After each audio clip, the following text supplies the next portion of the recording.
পবিত্র কোরআনে বহুল আলোচিত নবী রাসূলদের মধ্যে হযরত মুসা আলাইহিস সালাম অন্যতম।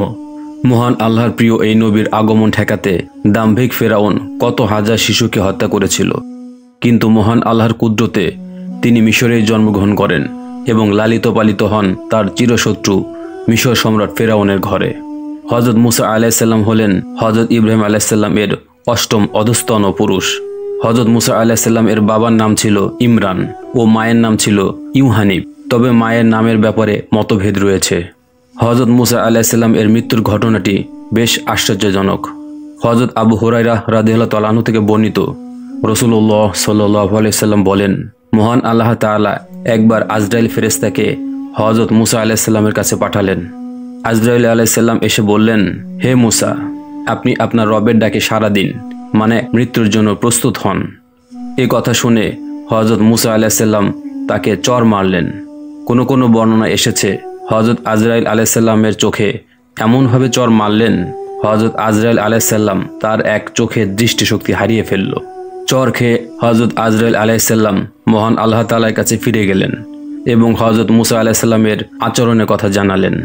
সব কথা শুনে মহান আল্লাহ তাআলা আজরাইল আলাইহিস সালামের দৃষ্টিশক্তি ঠিক করে দিয়ে বললেন, তুমি পুনরায় তার কাছে যাও এবং বলো, আপনি যদি জীবিত থাকতে চান তাহলে একটি ষাঁড় গরুর উপর হাত রাখুন।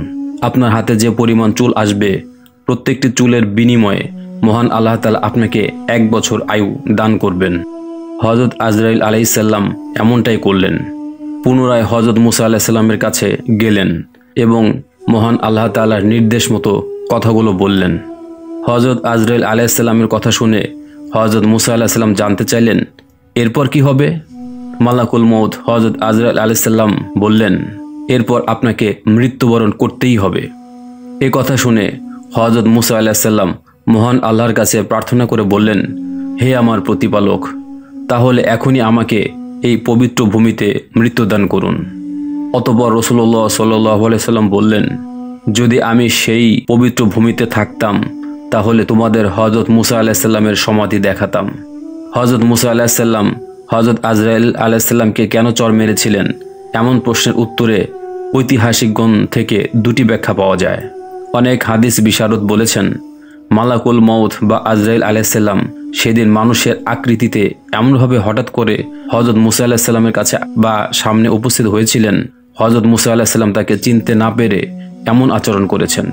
দ্বিতীয়বার যখন তিনি হযরত আজরাইল আলাইহিস সালামকে চিনতে পেরেছেন, তখন মৃত্যুকে বরণ করে নিতে রাজি হয়েছেন। আবার অনেক মুহাদ্দিস বলেন, হয়তো হযরত মুসা আলাইহিস সালাম মহান আল্লাহ তাআলার নির্দেশেই এমন আচরণ করেছেন। ইবনে আরাবী রাহিমাহুল্লাহ বেশ কিছু ব্যাখ্যা প্রদান করেছেন, তবে সর্বাধিক গ্রহণযোগ্য মতামত হল মালাকুল মউত বা আজরাইল আলাইহিস সালাম প্রথমবার এসে অবকাশ প্রদান ছাড়া মৃত্যুর সংবাদ প্রদান করেছিলেন বিধায় হযরত মুসা আলাইহিস সালাম তার উপর রেগে গিয়ে আঘাত করেছেন। দ্বিতীয়বার যখন আজরাইল আলাইহিস সালাম এসে মহান আল্লাহর নির্দেশ মতো হযরত মুসা আলাইহিস সালামকে অবকাশ সহ মৃত্যুর কথা জানালেন, তখন হযরত মুসা আলাইহিস সালাম সাথে সাথে মৃত্যুর জন্য প্রস্তুত থাকার কথা জানালেন। বিখ্যাত ঐতিহাসিক ও হাদিস বিশারদ আল্লামা মাজেরি, কাজী ইয়াজ রাহিমাহুল্লাহ সহ আরও অনেকে এই মতামতটিকে বিশুদ্ধ ও অধিক গ্রহণযোগ্য বলে স্বীকৃতি প্রদান করেছেন। ফেরেশতারা মানব আকৃতি ধারণ করেই নবী রাসূলদের কাছে আসেন। রাসূলুল্লাহ সাল্লাল্লাহু আলাইহি ওয়াসাল্লাম সহ বিভিন্ন নবী রাসূলদের কাছে মানুষের আকৃতিতে ফেরেশতাদের আগমনের বিভিন্ন বর্ণনা রয়েছে। সুতরাং হযরত মুসা আলাইহিস সালামের কাছেও মালাকুল মউত বা আজরাইল আলাইহিস সালাম মানুষের আকৃতি ধারণ করে এসেছিলেন, তবে হযরত মুসা আলাইহিস সালাম তাকে আকস্মিকভাবে চিনতে পারেননি। তিনি তাকে দুশমন ভেবেছিলেন এবং আত্মরক্ষার্থে তাকে চর মেরেছিলেন। পৃথিবীতে হযরত মুসা আলাইহিস সালাম কতদিন হায়াত পেয়েছিলেন তা নিয়ে মতানৈক্য রয়েছে।